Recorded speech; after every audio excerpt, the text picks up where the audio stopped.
Paprank natin sa tumayo. Ay, butas yung ganyan guys. Atin sa tumiyang.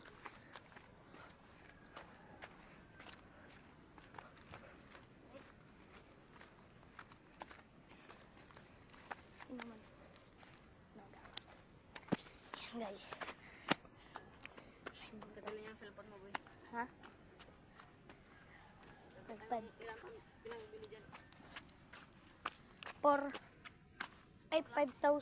5,000 lang.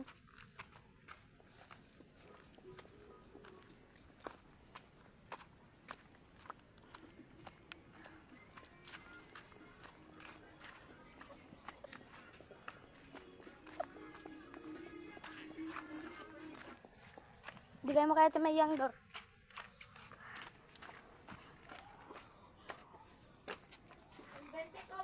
Di pa pwedeng matulog, kailangan kong pumangat, di pwedeng mahulog. Ingat yan sa aking studio, tinimpla nila bruha.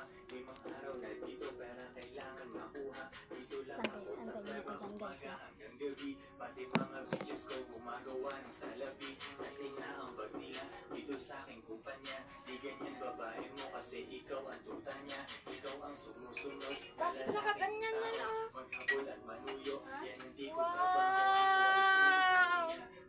Saan yung 20 ko? Bili ko ng kanyon. Nang siomay ko mamaya. Mamaya na. Nagpipidyo ako eh.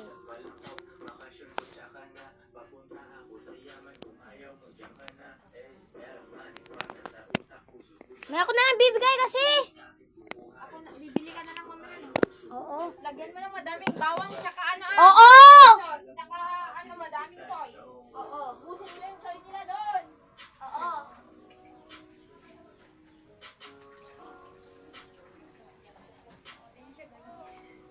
Yun guys. Prank natin ito guys. Wala nang ibang play, bagong picture ng babae ko, ang caption niya ay slay. Mismo siya ay hustling din sa IG at saan pa man. Guys, let's go. Let's go. Ay, doon ako pag mo. Tingnan na tara. Tex, sama te? Gusto mo? Ito? Buwan kinalas ko. Sila ay nasa tamang landas, pera ko kumakapal, dati lang isang dangkal, pwede na kumain lang, masarap kahit mahal, malinis aking galaw, kita mo hindi yan juice, nasa lilim lang ako, at umiinom ng juice, 24 oras ang asol, hindi nagsasara, nakaproma ako na kasi daming kamera, bumili sa limang kotse at hindi yan binigay, isang malupet na Pinoy.